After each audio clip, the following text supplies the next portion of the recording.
बने रहिए TNT के साथ। इसके अलावा लाइक करें। इसके अलावा आपको अगर यह वीडियो पसंद आए तो इसे लाइक जरूर करें, शेयर करिए और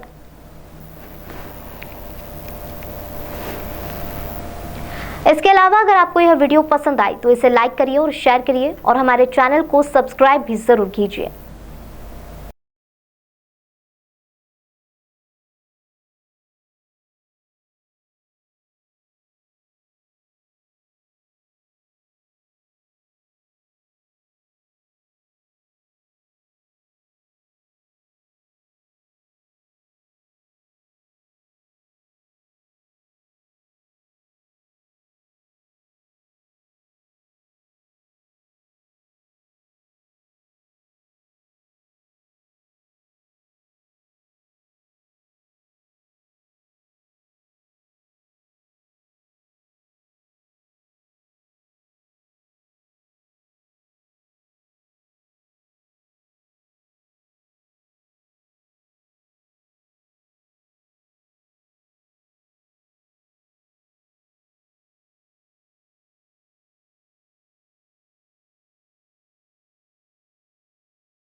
सभी पत्रकार बंधुओं का स्वागत है।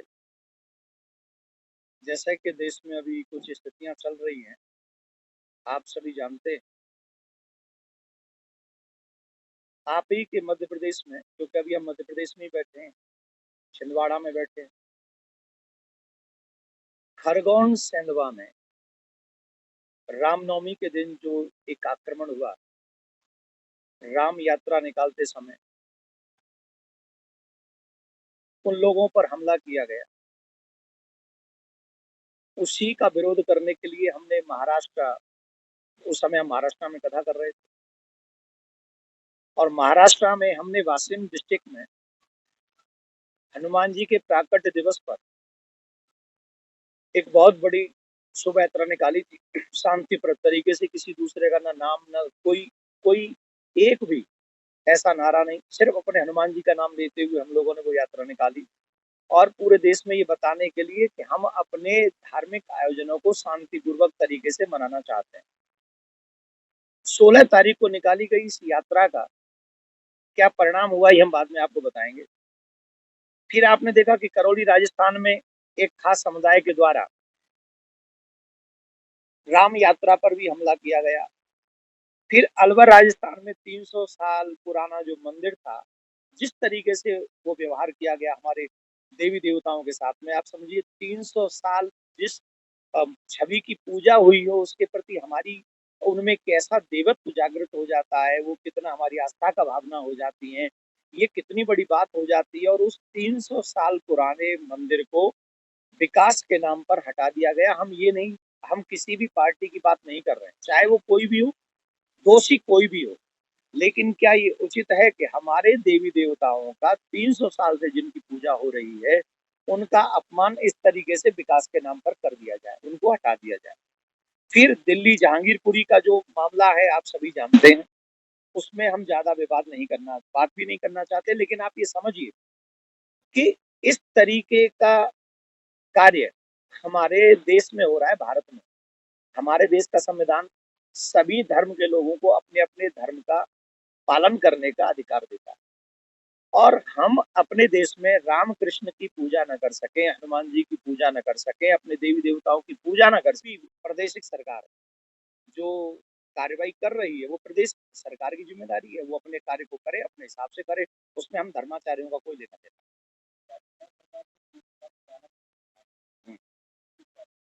मेरा यही कहना है कि हमारे भारत में देखो, पाकिस्तान में मंदिर तोड़े जा रहे हैं, बांग्लादेश में मंदिर तोड़े जा रहे हैं, और अगर भारत में भी मंदिर तोड़े जाएंगे तो जो मंदिर की पूजा करने वाले लोग हैं वो कहाँ जाएं? इस देश के अलावा तो हमारा कोई चारा है नहीं कहीं, और तो हम कहीं जा नहीं सकते।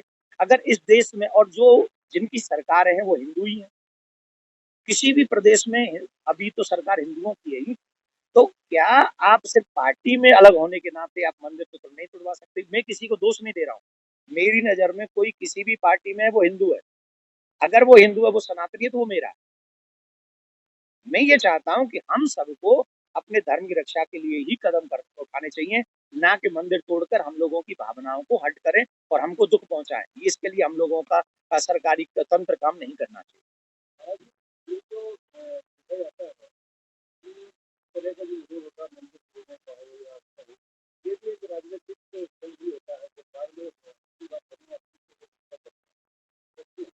देखिए, सबसे पहली बात है मैं राज जी, जी।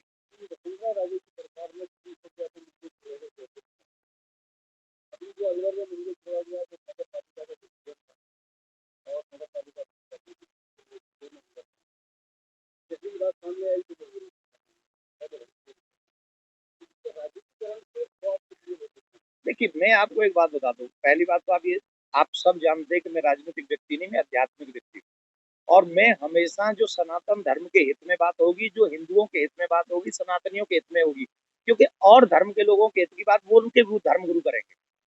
मैं अपने लोगों के हित की बात करूँगा जिनको मेरे लिए भगवान ने मुझे जिसके लिए भेजा है। तो मंदिर चाहे कोई भी पार्टी तोड़े, कैसी भी पार्टी विकास के नाम पे मंदिर तोड़ेगी तो वो नहीं चलेगा और चलना नहीं चाहिए इस देश में तो नहीं चलना चाहिए। हमें चाहिए देखिए, मैं एक बात कहूँगा कि हम सबको धर्म की रक्षा के लिए ही करना चाहिए कार्य, चाहे आप पत्रकार हैं, आज सबसे ज़्यादा पत्रकार सनातनी होंगे, आज सबसे ज़्यादा पॉलिटिशियन सनातनी होंगे, आज सबसे ज़्यादा आईएएस, आईपीएस सभी जगह पर हमारे सनातनी होंगे, सबसे ज़्यादा बिज़नेसमैन भी इस समय देश में हमारे सनातनी होंगे, उसके बाद भी सनातनियों के साथ ही अगर ये होता रहा, तो हमको लगता है कि हम जैसा दुर्भाग्यशाली कोई नहीं होगा। हम अपने देश में अगर अपने धर्म की रक्षा नहीं कर सके तो हम लोगों के लिए दुर्भाग्य है। जो जिस जगह पे है अपने धर्म अपने संस्कारों की रक्षा करना हम सबकी जिम्मेदारी है, चाहे वो पत्रकार हो, चाहे वो कथाकार हो, चाहे वो कलाकार हो, चाहे वो नेता हो, चाहे अभिनेता हो, चाहे बिजनेसमैन हो, चाहे आईएएस आईपीएस कोई ऑफिसर हो, इस सब का एक दायित्व ईमानदारी से होना चाहिए। माथे पे तिलक लगाओ, अपने संस्कार अपने बच्चों को दो और अपने धर्म की रक्षा अपने देश में करो। जो धर्म की रक्षा करते हैं वो देश की रक्षा कर सकते हैं और धर्मो रक्षति रक्षिता। तुम धर्म की रक्षा करो, धर्म तुम्हारी रक्षा करेगा और धर्म की रक्षा अगर नहीं कर पाए तो ये कुर्सियां 10-5 साल रह सकती है, इससे ज्यादा आप लोगों पे नहीं रहती। तो हम जी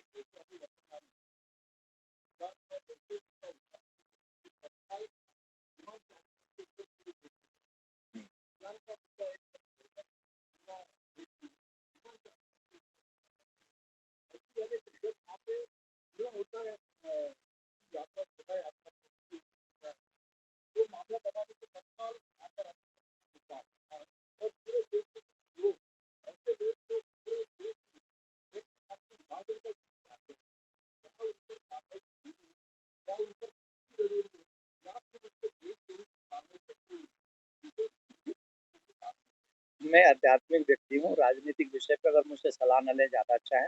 मुझे आध्यात्मिक जगत का ही रहने दें।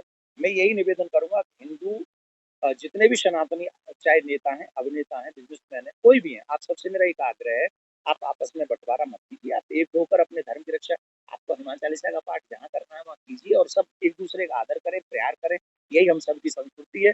इस विषय में हमको ज़्यादा कहना नहीं है, लेकिन यही कहूँगा, धर्मो रक्षति रक्षिता, आप धर्म की रक्षा कीजिए, धर्म आपकी रक्षा करें। धन्यवाद आप सभी का, बहुत-बहुत साधुवाद, बहुत-बहुत साधुवाद। हमको जो दिया है, वो हम समझें।